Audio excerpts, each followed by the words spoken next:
Bom dia. Bom dia. Obrigada a todos pela presença, as meninas que vieram em consulta. Ó, relevem, porque eu ainda estou pós-puerpério, tá? Você sabe que as puérperas, como a doutora Kátia fala, ficam gestontas, então às vezes pode falhar um pouquinho a memória alguma coisa aqui. Bom, mas vamos lá.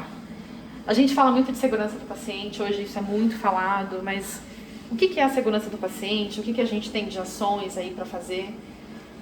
E de onde surgiu, principalmente, como começou, né? Eu entrei aqui, eu ouvi que é obrigatório ter um núcleo de segurança do paciente, mas como isso surgiu, né? Em algum momento isso aconteceu, em algum momento foi observado que precisavam existir ações para proteger os pacientes, tá? Segurança, a primeira coisa a gente fala que é um direito de todos, é um direito nosso, é um direito do paciente, principalmente do paciente que está aí suscetível. Ele vem para uma internação onde ele não sabe o que vai acontecer e normalmente a gente chega e costuma dar ordens, né? Então, estica o braço, abaixa o braço. A gente às vezes acaba não... É tão mecânico em alguns momentos que a gente acaba não tendo essa visão de acolher, de orientar, de explicar aquela coisa mais aconchegante. Isso todo mundo faz em algum momento da vida. E aí, assim, o paciente ele se sente extremamente impotente, extremamente inseguro. Então, se a gente profissional não conseguir proporcionar um cuidado seguro para ele, tudo isso desmorona, você leva um trauma para a pessoa para o resto da vida. Então, segurança é um direito nosso, um direito do paciente, um direito de todos. E aí, em que momento aconteceu que alguém pensou que haveria que ter estratégias de ação de segurança? Lá atrás, em 1991, eu era uma criança ainda, só tinha 10 anos. Era um bebê. Então, na Universidade de Harvard foi feito um estudo, eles começaram a fazer um estudo a partir de avaliações de prontuários e de citações e de relatos isolados. Então, nesse estudo, eles viram que haviam muito mais erros aí envolvidos na assistência à saúde do que se imaginava. Porque, na realidade, não era falado, não era publicado, enfim. Não tinha aqueles relatos de tantos erros e de tantas iatrogenias. E aí foi feito esse estudo por revisão de prontuários e esse estudo foi publicado. A partir daí deu que um start, que deveriam haver ações para proteger o paciente e para evitar os erros, que a maioria desses erros são evitáveis.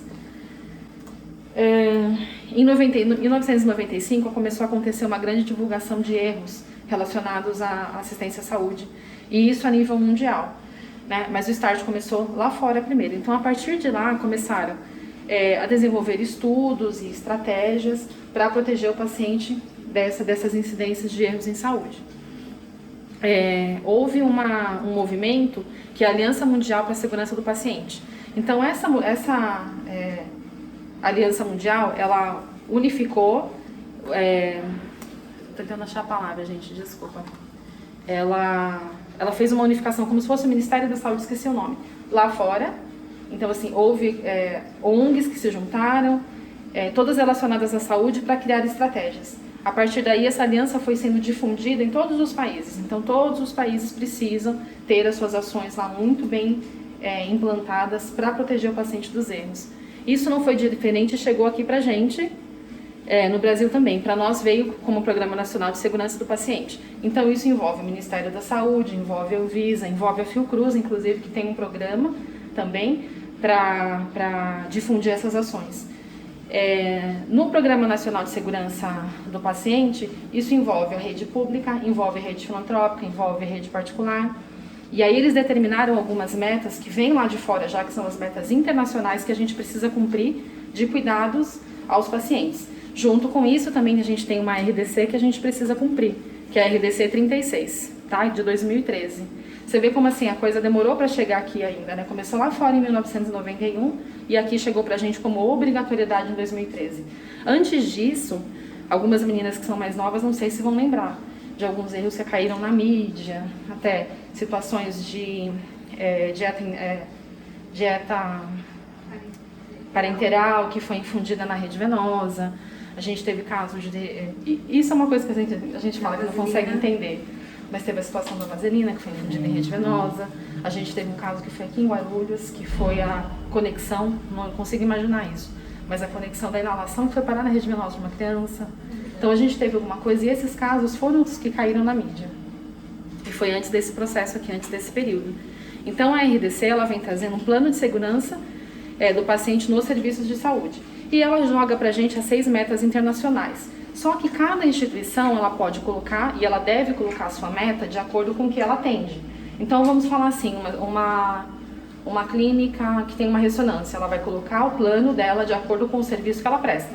Então vamos supor, quem atende, quem faz uma ressonância, quem tem uma... Não é clínica de ressonância, alguém me ajuda?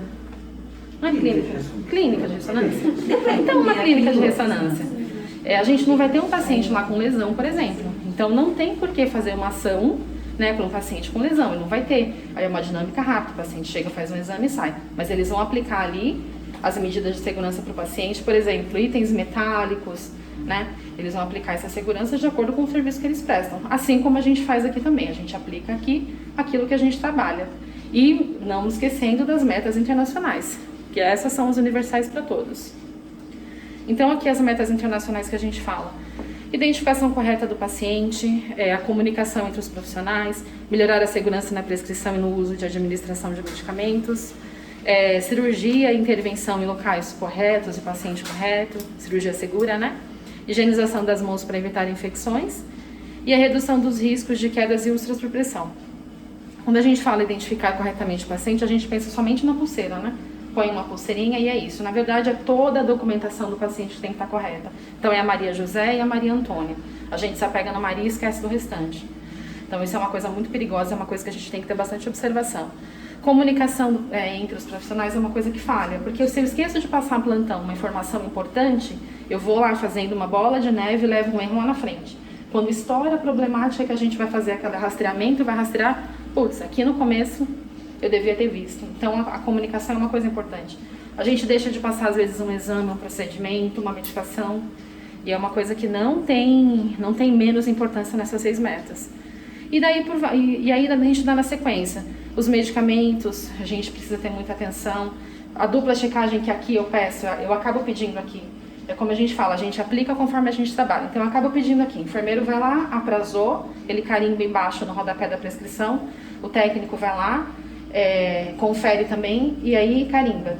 Nessa hora a gente não pode deixar entrar o ego, porque alguém pode de repente em algum momento pensar, mas ele está conferindo o meu trabalho. Não, não é isso, ele está fazendo uma dupla checagem. Esse é um processo de segurança. E isso para nós acontece, por exemplo, durante o dia. Se a Renata pegou a prescrição hoje, ela aprazou, ela carimba, Brenda carimbou. O noturno faz a mesma coisa. Ela tem que pegar aquela prescrição mesmo que a colega já aprazou. Ela revisa, carimba e a técnica também.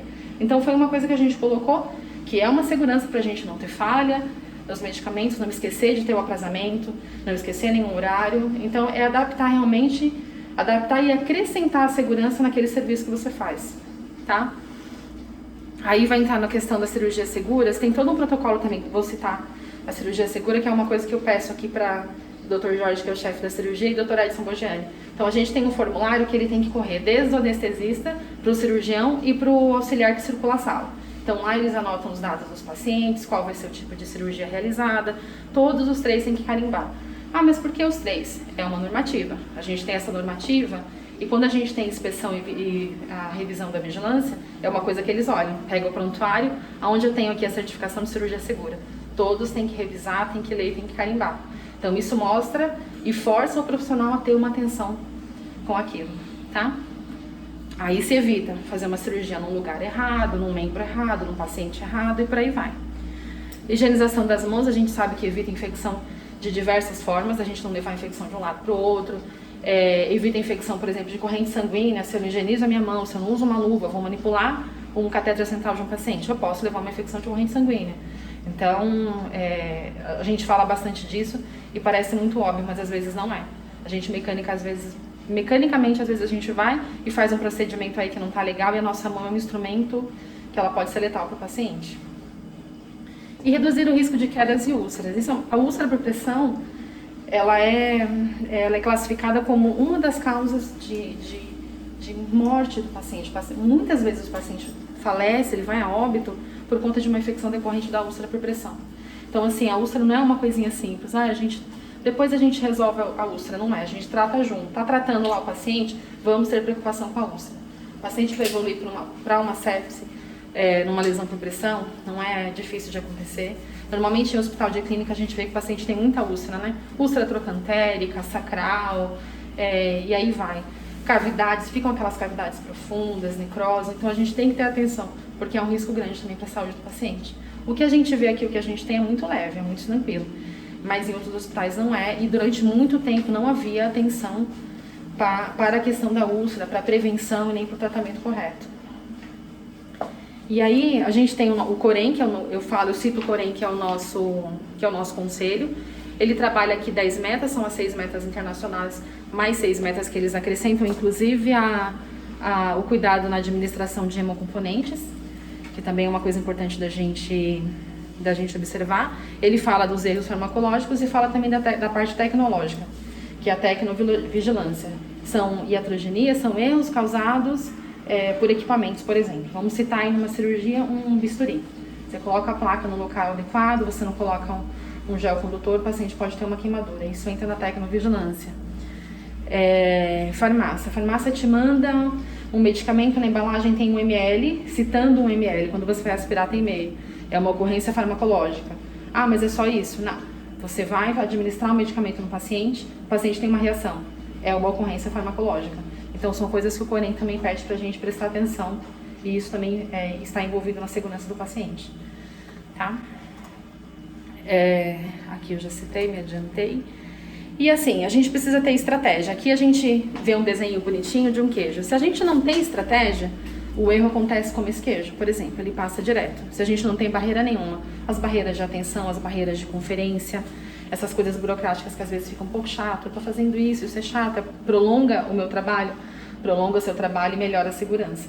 Então, a gente tem que trabalhar sempre assim, evitando as falhas, colocando as barreiras e evitando as falhas. Quando a gente tem uma falha, quando a gente tem uma problemática, a gente tenta fazer como um diagrama de escala, uma análise de causa e raiz. Então, assim, errou, eu não posso somente ir no ponto causado, no ponto ali do erro. Tem um erro aqui, eu vou punir, eu vou obrigar, não é isso. A nossa ideia do núcleo de segurança não é ser punitivo, é ser corretivo e preventivo. Então, eu tive um problema ali, ok. A Maria fez algo errado, eu vou investigar o que aconteceu com a Maria, porque por trás da Maria existe um trajeto. Então vamos pensar numa ocorrência farmacológica. Eu tenho a farmácia, tenho um auxiliar de farmácia, que embala o medicamento, que identifica, que transporta para mim. E aí chegou aqui, tá, eu cometi um erro. Então eu começo a analisar lá de trás. O que aconteceu lá atrás, qual foi o trajeto, o que a colega fez, como que a colega manipulou, como chegou até o paciente. Eu tenho que fazer todo um processo de investigação. Até para não ser injusto e até para ser mais corretivo, que realmente é o que o núcleo pede. Para a gente ter atenção e ser corretivo, e não somente punitivo. Vou dar um exemplo que a gente acha que é uma coisa que passa, que está tudo bem, e realmente às vezes não é. Nutrição, às vezes chega aqui, aqui no setor, a gente não tem o trânsito do pessoal da nutrição aqui dentro. Então elas deixam a dieta e a nossa equipe vai até a mesinha e pega. E aí a gente identifica algumas vezes. Não tem identificação de dieta, ou às vezes a identificação está trocada, né? Tem 2 identificações, 2 dietas com o nome da mesma paciente. A gente precisa notificar isso, porque se eu tenho uma paciente diabética aqui, ela não pode receber uma dieta geral, por exemplo. Então é uma coisa boba. Nossa, mas eu preciso notificar isso? Preciso, porque isso daí também me leva a um erro. E aí quem identificou esse erro precisa notificar, precisa avisar. Avisa o enfermeiro ou me avisa diretamente, ou faz uma notificação, olha, dieta chegou sem identificação. A gente vai ver a problemática lá. Eu vou até o chefe do setor e a gente vai ver a problemática. Como que é o seu fluxo? Ah, o meu fluxo é... O nutricionista passa no setor, ele anota que tipo de dieta que é, ele faz uma planilha, essa planilha vai para a pessoa que prepara, essa pessoa tem que fazer uma etiqueta, e ali a gente pega onde houve o erro, né? Parece uma coisa assim, banal, mas na realidade não é. Isso funciona para todas as análises que a gente faz, tanto de um erro farmacológico, uma ocorrência, um evento adverso farmacológico, como de dieta, como um caso cirúrgico, por exemplo. Aconteceu um caso cirúrgico, isso levou a um dano sério. A gente também faz essa avaliação. A gente vai chamar o chefe daquele serviço, o chefe daquele setor, quem é responsável por aquilo. Vamos analisar, chegou para mim um evento adverso. Então, aonde começou, quem fez, quem não fez, paraná. A partir dali a gente começa a corrigir.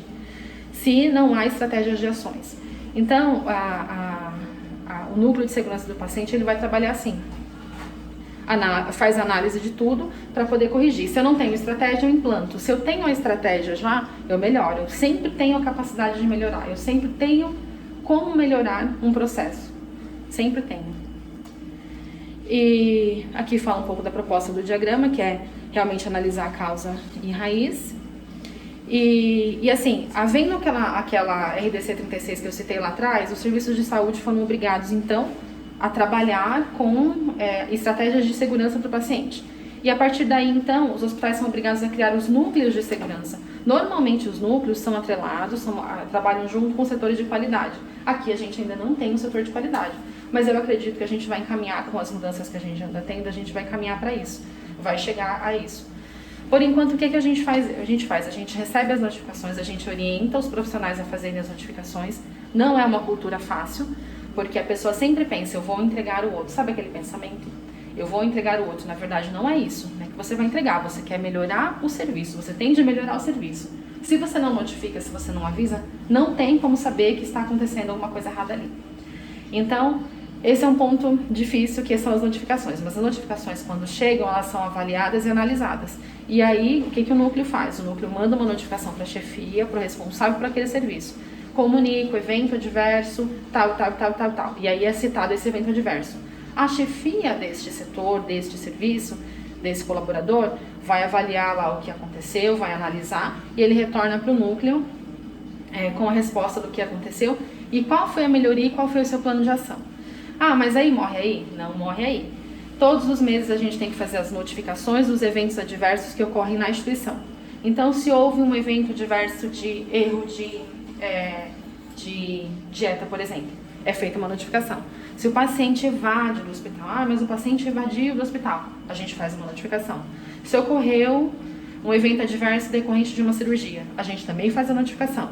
Um evento farmacológico, tudo isso a gente notifica para a Anvisa. Não existe 0 eventos. Para a Anvisa isso não existe, porque o ser humano é passível de erro. Então, assim, em algum momento o ser humano vai errar. Uma 0 notificação mensal, por exemplo, significa subnotificação. Então, a gente sempre acaba tendo uma notificação para fazer. Mas a gente notifica e a gente coloca lá nosso plano de ação. Porque aqui a gente viu o erro, já levantou o que aconteceu e já colocou uma barreira, né, fez um plano de ação para evitar que isso aconteça de novo.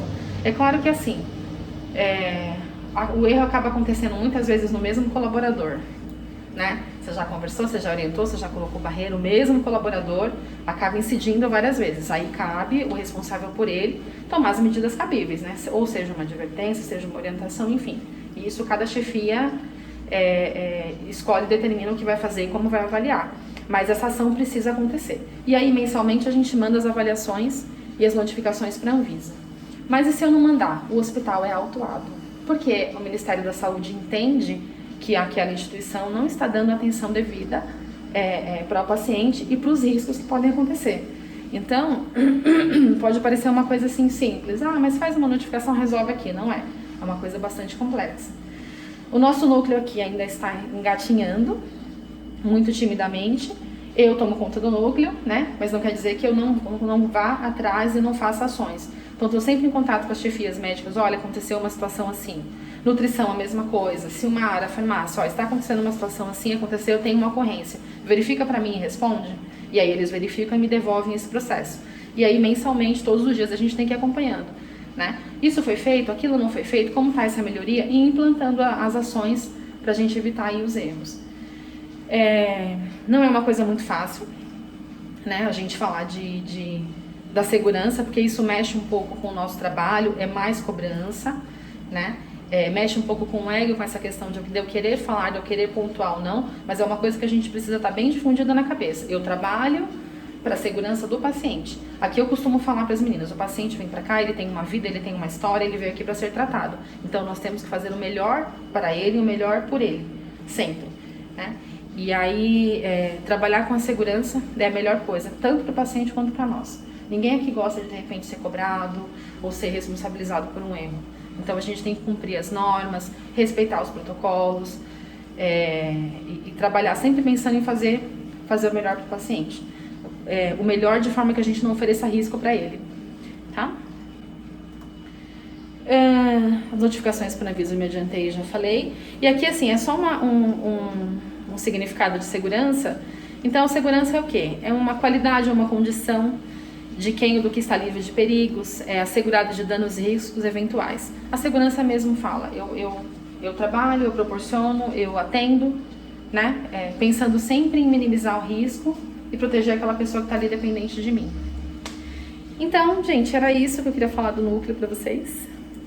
Como é muito pincelado, foi muito pinceladinho, mas para vocês entenderem como começou e o que a gente faz aqui um pouquinho, por que o trabalho às vezes é tão chato. A Brenda fez um comentário esses dias, que ela trabalha em outro serviço, e acho que eles estão, assim, martelando bastante sobre a segurança. Ai, eu não aguento mais ouvir falar sobre isso. Mas eu acho que dá para entender o porquê que é tão chato, porquê que se insiste tanto em falar sobre isso, né? A importância e aí a nossa responsabilidade, esse é o principal, a nossa responsabilidade sobre o outro, né? Sobre quem está nas nossas mãos. Era isso. Assim, pra mudo. É assim. Faz assim com a mãozinha. Uma coisa que eu queria acrescentar só. Segurança do paciente, basicamente, os conceitos de segurança vêm basicamente da indústria aeronáutica. Todos esses conceitos que de também checagem, né? O pessoal puxou da indústria aeronáutica, ou seja, da prevenção de acidente aéreo. Sempre que acontece um acidente, os caras vão lá, isso a gente vê na TV. Daqui a 30 dias vai sair o resultado, porque eles fazem toda uma análise do que aconteceu. E o objetivo principal é o quê? Prevenir novos acidentes, né? Eu acho que essa visão de não repetição de eventos, eu acho que é legal de reforçar. A outra coisa é um termo que eu ouvi outro dia, que eu achei muito bom, que é lesão por equipamentos médico-hospitalares. Isso inclui tudo, desde a úlcera proteção, a pele que você arranca quando você tirou um skin care que faz. O dispositivo adesivo, né? Ou seja, esse adesivo, nesse conceito, se ele arrancou a pele, se ele machucou a pele, ele tem que ser comunicado ao núcleo. Por quê? Porque ou é um problema da marca, ou troca a marca, ou avisa a marca para prevenir novos acidentes desse tipo.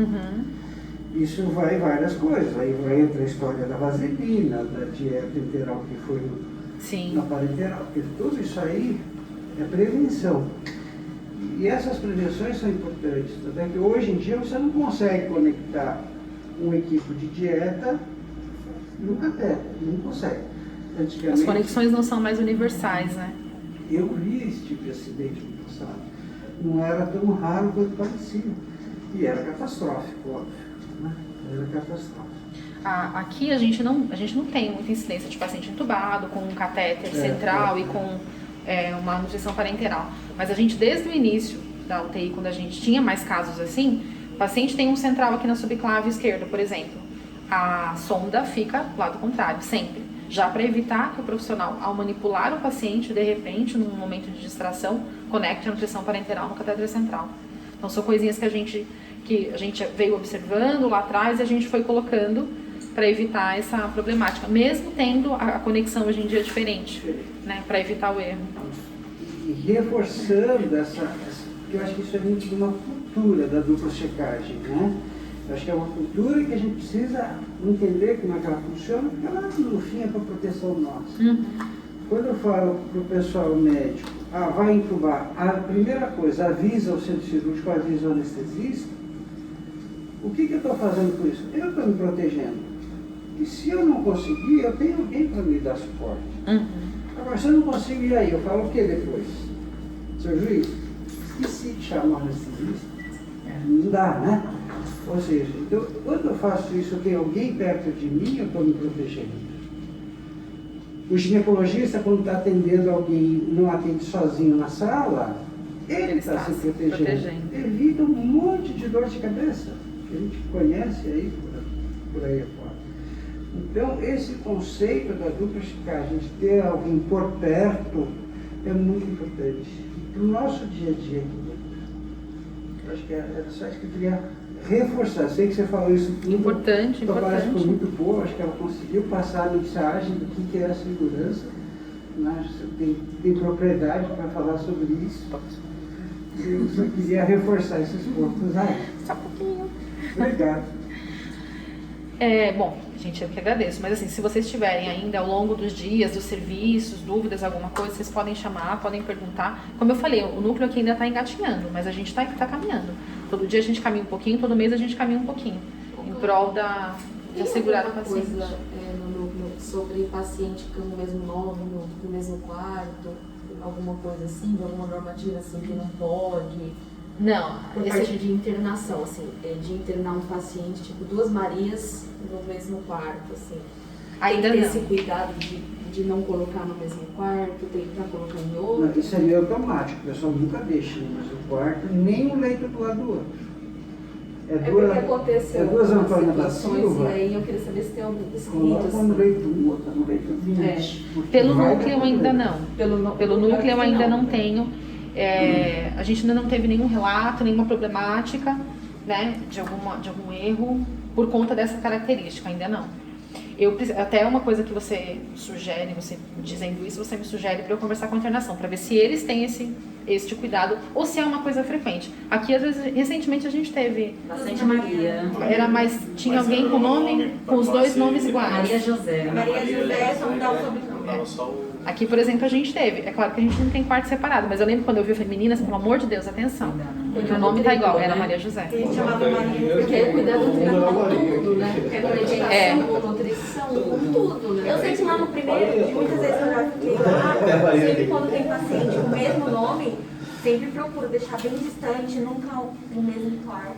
E tenta tirar do quarto. Isso é uma coisa mais tipo o protocolo da instituição do que do núcleo não tem, mas geralmente a instituição já faz isso. Quando tem, já tenta evitar, porque já vem no mesmo da interação. Outro tipo de proteção é porque quando, por exemplo, vai fazer qualquer procedimento ou atendimento, você fala o nome inteiro, né? Em alguns outros hospitais que são credenciais. Tem que falar o nome inteiro, Nome a pessoa inteiro. tem que Nome da mãe, confirmar né? se o nome está correto. Aqui já aconteceu isso, né? Aquele nome bem estranho, tipo a Tunísia, né? Já teve 2, lembra? Um nome que nunca existe e apareceram 2, lembra? No mesmo período, aí, né? Tem que falar o nome inteiro. Mas eu acho que nos andares isso acontece com frequência. Porque eu e a Renata, a gente faz visita nos andares. Ela fala, nossa, quanta Carolina, Caroline, sei lá. Às vezes tem um andar, 2, 3, meu Deus, Juliana, sabe esses nomes assim? Parece que tem dia que combina da Juliana ou da Caroline, vem TBB junto. É como aqui 3 Marias, por exemplo. O que o Marcelo falou. Sempre que você vai fazer alguma coisa, dona fulana, sempre chame pelo nome antes de fazer. Mesmo que você saiba que a dona fulana é dona fulana. Você vai se surpreender o número de vezes que a dona fulana é a dona outra fulana. É interessante, eu tenho esse hábito. Para Renata, alguns lugares que a gente trabalha, eles falam, a gente nem pergunta, tipo, seu nome é Dona Maria? Não, a gente pergunta para o paciente, confere seu nome para mim, por favor. Você não sugestiona, porque você não sabe o estado que o paciente está. Se estiver confuso alguma coisa, ele às vezes fala, você dá, depois não é, entendeu? Entendi. Então, onde Você eu trabalhava, a gente pergunta o nome entrava completo. e falava, pô, confere seu nome para mim. Eles eram tão habituados que quando a gente entrava, tem um carrinho, uma adepta que a gente chama. Então a gente entrava para conferir, porque também tinha checagem no... Aí eles já falavam, no nome. Aí falava, você falava o nome dele incompleto sem a gente perguntar. Porque já estavam habituados. Entendi. Porque dependendo de como o paciente, Interessante. dependendo do nível de consciência do paciente, Ele vai falar, você vai falando assim, você quer? É isso mesmo, Só falando na cabeça e vai. Sabe onde a gente acaba vendo isso aqui? CO, por exemplo, na hora de preencher DNV. Vai preencher DNV perguntando os dados para a mãe. Ela não tem condição de não responder. sabe nada. E assim, o que volta de ressalva, volta muita ressalva. É o nome, é data de nascimento, sabe, é endereço. Porque, coitada, ela tá numa condição ali. Eu sou puérpera recente, a gente já posso falar. É difícil, né? É difícil. É difícil. Eu falo que ainda sou puérpera, né? 8 meses a Nicole tem. Mas Mas eu tenho por hábito perguntar, dona fulana, eu tenho esse hábito. Então, eu até brinco aqui, as vezes que eu falo assim, eu adoro protocolo. Eu sou a pessoa que mais usa protocolo. Acho que eu já vim com esse hábito, então eu adoro protocolo. Porque todo mundo fala a mesma língua. E você acostuma tanto que você começa a ver que isso não é tipo, é mais um protocolo. Não, isso pra mim. Você bota ele E aí para te você pega ajudar, habitual. facilita. É um instrumento que te ajuda. Habitual. É a maneira de Evita ver, um né? monte de dor de cabeça. Estava até falando com a Clariane antes de vocês chegarem. Às vezes, numa conversa que você tem, a pessoa que você está conversando pode interpretar de várias maneiras. Então, às vezes, até com outra pessoa, você vai falar alguém sempre do lado, porque não tem erro. Porque é para você se garantir. Mas as pessoas ainda não têm essa cultura. Eles acham que o protocolo, que as coisas é para, né, tipo, me dedurar. É a cultura de que eu estou. É que assim, é que naturalmente dedura às vezes. Vem junto. Naturalmente dedura. Eu não sei. É que às vezes acontece assim, tudo vai da cultura da cabeça de cada pessoa. Você pode colocar um protocolo, mas você não consegue modificar uma cultura na cabeça de um ser humano. Às vezes você fala, minha chefe, eu estava te falando, a minha chefe costuma falar isso. Não pense que você não tem que falar 10 vezes, você tem que falar 10 vezes. Sim. É mais ou menos assim. Porque cada um tem a sua cultura na cabeça. Eu não sei. Então, por mais que eu esteja falando. Didática, né? Questão didática. Por mais a que- professora não repete 10 vezes? 10 vezes. A mãe. Repete 10 vezes. A mãe é eternamente. A mãe é eternamente, né? A mãe é Por mais que eternamente. você diga que uma coisa é corretiva, a pessoa se coloca numa defensiva, não vou porque eu vou entregar meu colega. Mas uma coisa que eu sempre tive em mente, eu vou fazer boas amizades decorrentes de um bom serviço. Então quem quiser gostar de mim, fora, vai gostar sabendo que eu sou chata aqui, por exemplo, né? Mas é chata assim, eu vou conferir, eu vou exigir que esteja certo, eu não vou ser conivente com erro. Então essa é uma coisa que a gente precisava colocar, ser profissional é isso. E às vezes as pessoas confundem um pouco, Mas né? eu Não acho- vou falar, não vou entregar, é meu colega, eu gosto dele, e não é bem assim. Não, deixa eu te perguntar, é obrigado a ser identificado? Porque eu já trabalhei em O quê? lugares que não. A notificação. Porque eu já tive experiência de lugares que não era obrigada a pessoa se identificar. Então ela fazia a notificação, setor, tudo bonitinho, mas não carimbava. Que era uma forma de deixar a pessoa mais À vontade para à relatar. vontade de relatar, às vezes, alguma coisa acontecida. É É obrigatório? institucional, é institucional. A gente prefere que faça identificação até para a gente conseguir fazer o rastreio. Então, por exemplo, aconteceu uma ocorrência, vou citar alguma coisa do alojamento. Aconteceu uma ocorrência no alojamento, uma enfermeira foi lá e relatou. Eu não sei por A mais B o fluxo, o que realmente aconteceu. E também tem uma coisa, tem aquela pessoa que escreve bastante e tem a pessoa que escreve pouca coisa. E eu não consigo entender a história em 3 linhas. Nossa, mas onde foi o começo, quem participou, quem viu, eu não consigo. Então eu vou até aquele profissional, olha, tem essa notificação, o que realmente aconteceu? Você visualizou, você acompanhou? E aí essa pessoa consegue discorrer essa história para mim. Mas é institucional. Realmente tem alguns lugares que relatam, mas que não colocam o nome. O que eu acho que... Não sei, a minha opinião, eu acho que fica uma coisa inválida, assim. Qualquer pessoa, de repente, vamos pensar numa situação de intriga de maricota, por exemplo. Eu não gosto do fulano, eu vou lá e faço uma ocorrência e coloco no leito daquele fulano, sabe assim? Eu não sei, eu prefiro que seja identificado. Se a gente é profissional, a gente está aqui, a gente está vivenciando uma situação. Então, eu vivenciei, eu estou relatando, eu tenho que me identificar. Mas são Eu achei coisas você que livre. são coerentes, né? Eu acho que você... Mas tem um ponto de inibição, porque as pessoas têm medo de relatar. Isso é um fato. Até porque se a pessoa não se identificar, fulano fez tal coisa. Aí você chega lá, mesmo que o fulano tenha feito tal coisa, você não tem como dizer que o fulano fez tal coisa. Ninguém disse. Então não vai haver punição à pessoa. Não teria uma forma Eu acho que você tem uma vantagem aí, entre aspas, protocolar. de você não criar o senso de punição. Sim, Eu também. acho que vai te atrapalhar lá na frente. E quem é que vai querer sacanear por aí? Às vezes pode até um Tem mentira. aquele que quer sacanear. A gente tem Mas a umas maioria situações não assim. quer sacanear. Eu acho que não. Não teria como protocolar Eu passei. uma forma Peraí, Mar, de só um segundinho. amarrar? Eu passei uma situação aqui, há anos e anos atrás, antes da gente abrir a UTI, foi pouco antes da gente abrir aqui a UTI, de eu vir pra cá, numa situação assim de sacanagem de colega. Eu passei, eu vivenciei Mas vai isso ser investigado de numa qualquer situação assim que eu, nossa, né, assim, eu não imaginei que isso um dia pudesse acontecer. Mas eu passei por uma situação visivelmente de sacanagem, assim. De alguém fazer alguma coisa realmente pra acusar, pra prejudicar. Isso sempre vai ter. Eu passei uma situação Mas eu penso que envolvia paciente, o que era pior, envolvia paciente. Mas eu acho que assim, a maioria das vezes, eu vou me colocar no lugar da pessoa. Sim. Eu acho que se eu tiver que dizer que fulano fez tal coisa, depois eu vou ter que provar que ele fez, eu não vou contar nada. É que normalmente assim, quando a gente Acaba faz... omitindo, né? Omitindo, né? Eu vou me proteger. Não, eu estou me protegendo. Se eu ficar atuando, eu que vou ter que dar explicação depois. Vira pra Nada. você. Evita. Exatamente. Em geral dá. É que... Dependendo da O que a situação. pessoa faz? O feitiço cai contra Intencionado, É, intencionado, exatamente. Mas, gente, eu posso falar, eu relato. Ai, Renata, para a pessoa tá Eu relato. sabendo Por tudo isso aqui. que eu falei assim, sobre protocolar, assim, você tem um evento adverso, por exemplo, sobre medicação. Então, a pessoa que relata, ela tem que relatar todo esse início, meio e fim. Para que você não exija que ela coloque o nome dela. Se ela colocar o início, o meio e o fim, você vai olhar na notificação e vai entender o que aconteceu aqui, aqui e aqui. E aí você consegue fazer esse rastreio. Não teria uma forma de, por exemplo, você tentar minimizar essa investigação e de quem falou, para você não precisar chegar na pessoa e falar: olha, você colocou isso aqui, mas eu preciso entender, esse início foi como? Entendeu? Porque, exato, porque se você tem um...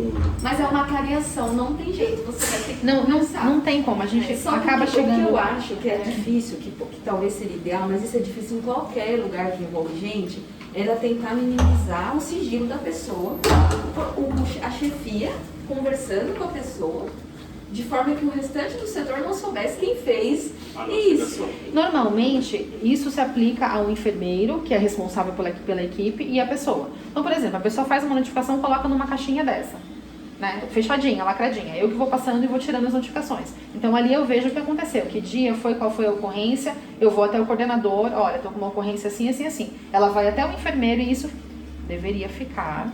entre o enfermeiro e entre o colega. Fica, né? Mas não fica, porque muitas vezes o próprio colega fala. O próprio colega geralmente a situação. O próprio colega. Mas é que depende realmente da situação. Mas é uma coisa que tem que acontecer assim, sem ser divulgado. Ó, eu sou do núcleo, eu tô vindo aqui para investigar para... Não, envolveu farmácia, então é a chefia da farmácia, é a chefia do setor, vamos supor, o alojamento. É o coordenador do alojamento e é o enfermeiro do alojamento. Acabou. É isso, né? Não é uma coisa que é falada, eu tive uma ocorrência, não tem não. Não. Uma coisa que é resolvida pontualmente com as pessoas. Você falou de DNV, a gente percebe, a gente acompanha bastante DNV, eu e a Márcia, porque a gente fica do lado do cartório e a gente acompanha muitos registros, né? E a DNV ainda, quando acontece isso, ainda é um pouco mais fácil de resolver, porque o cartório é aqui dentro, a pessoa sobe e faz uma ressalva aqui mesmo. Só que o que a gente observa? Quando é uma família que não tem um documento correto, tem que fazer um registro no cartório. Aí ela vai no cartório, aí tem informação errada lá, ele tem que voltar para o hospital para fazer a ressalva aqui e voltar para o cartório para fazer o registro. O mesmo acontece com o óbito, com declaração de óbito. Na hora de fazer a documentação aqui, aí a pessoa vai lá para a funerária para fazer o registro do óbito, e a informação também está errada, eles voltam para cá, faz a ressalva do óbito aqui, aí volta para a funerária para fazer tudo isso. Então, assim, a gente percebe o desgaste da família, a falta de dinheiro das pessoas nesse transporte para ficar indo e voltando. Quando é óbito, é um sofrimento, porque a pessoa vai e volta, sem contar o sentimento, né? Eu já vi família voltar aqui 3 vezes, porque colocou o sexo errado, porque colocou a ocupação errada, porque o médico começou, não terminou a internação que teve que terminar, e reclamaram de letras. Então, assim, eu não sei, é uma sugestão, de repente, se poderia entrar para dialogar nesse núcleo, esses preenchimentos. Pode. Essa discussão de ressalva foi uma coisa que foi conversada há tempo atrás, antes do núcleo até. O que a gente podia fazer para tentar melhorar isso? O familiar. Então, vamos tentar colher informações com o familiar, mas nem sempre você tem um familiar aqui. Às vezes ele deixa a paciente aqui e ele sai. E a DNV não é um documento que dá para você deixar, para esperar. Quanto antes você preencher melhor e você entregar melhor, né? E aí não consegue se coletar as informações assim tão rápidas, né? Porque às vezes você não tem o familiar. E aí gera nesse processo. Mas é uma coisa que o núcleo pode absorver e pensar em uma outra estratégia. Porque eu vejo, é muito grande o número de ressalva. O Tiago volta várias vezes, vai lá na sala várias vezes para ressalvar, ou sobe para o enfermeiro ressalvar, é complicado. Esses dias teve um caso de uma DNV que estava sem o nome da mãe. Nossa! Não, o nome da mãe teve bebê. Da avó do neném. Da avó do neném, do pai, do avô do bebê. E aí eu perguntei, fui conferir, que eu confiro junto com do o avô do neném, mas isso não tem na DNV. Tem, o pai do neném. Da mãe tem. Da mãe e do pai tem. O avô materno. Da DNV.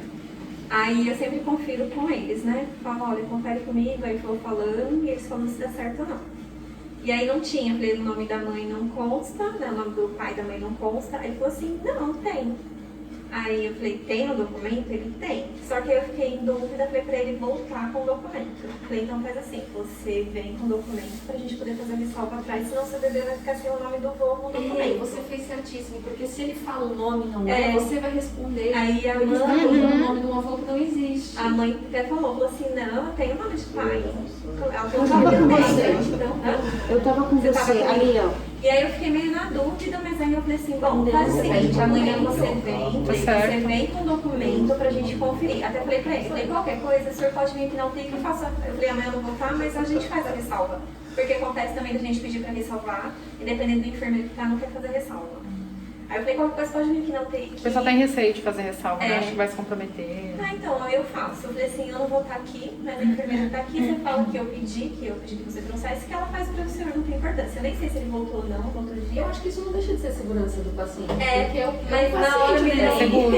na hora me deu aquela dúvida, porque a gente preenche a DNB com o que ela fala. Uhum. E ela estava aqui, né? Aí eu falei, eu poderia já acrescentar. Aí ela olha pro crachá do doutor e fala, não vou chamar. Mas aí eu fiquei na dúvida, Vê o documento neném. mesmo. Certíssimo. Aí o doutor viu o nome do neném. Ah, sabe uma coisa que eu não falei da segurança do paciente? O paciente ele deve ser inteiramente envolvido e até o paciente pode fazer um relato de evento adverso. Também tem isso. Um paciente a gente pode envolver, ele deve ser um paciente bem esclarecido. Se ele quiser fazer um relato, ele pode fazer também sobre um evento.